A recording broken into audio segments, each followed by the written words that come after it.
শোনাবো, যার নাম হলো পেটুক ইঁদুর। কোনো একটা গ্রামে ইঁদুরের এক পরিবার বাস করত। সেই ইঁদুরদের মধ্যে একটা ইঁদুর এমনও ছিল যে শুধু খেতে ভালোবাসতো।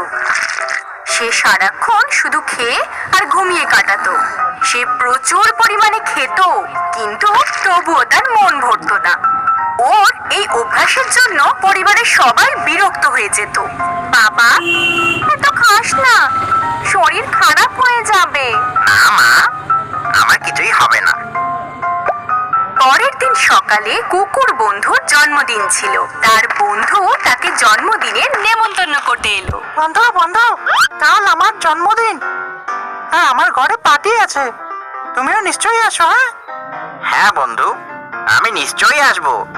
এই বলে চিন্টু ওখান থেকে চলে গেল। পরের দিন কুকু ইঁদুর পার্টিতে গেল।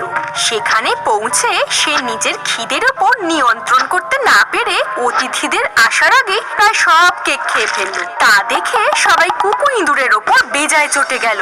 সবাই তাকে পার্টি থেকে চলে যেতে বলল। তুমি আমার জন্য কিছুই ছাড়লে না, তুমি এখান থেকে চলে যাও, তুমি একটা পেটুক। নিরাশ হয়ে কুকু ইঁদুর নিজের বাড়ির দিকে পা বাড়ালো।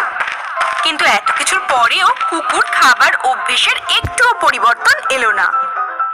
পরের দিন কুকুর একটা বন্ধু তাকে ডাকতে এলো। কুকু, চলো ধান কেটে যাই, চাষিরা খুব ভালো ফসল ফলিয়েছে, আজ মনে হয় অনেক কিছু খেতে পাবো। আরে বাহ, চলো, খুব মজা হবে, চলো চলো। কুকু আর পিন্টু ইঁদুর নিজেদের বাকি বন্ধুদের সাথে খেতে চলে গেল। খেতে গিয়ে তারা ফসলের ওপর লাফিয়ে পড়লো। সবাই তাড়াতাড়ি খাবার শেষ করলো, কিন্তু পেটুক ইঁদুরের পেট ভরলো না। এই দেখে তার বন্ধু পিন্টু ইঁদুর বলল, আরে তাড়াতাড়ি খানা, আমাদেরকে তো যেতেও হবে। আরে দাঁড়া না, এত তাড়াতাড়ি কি আছে রে, আমায় পেট ভরে খেতে দে, আর ইয়া বড় একটা ঢেকুর তুলতে দে, তারপর যাবো বাড়ি। এই বলে কুকু আবার খেতে শুরু করলো। তা দেখে পিন্টু ইঁদুর আবার বলল, আরে তাড়াতাড়ি কর না। হ্যাঁ হ্যাঁ ঠিক আছে।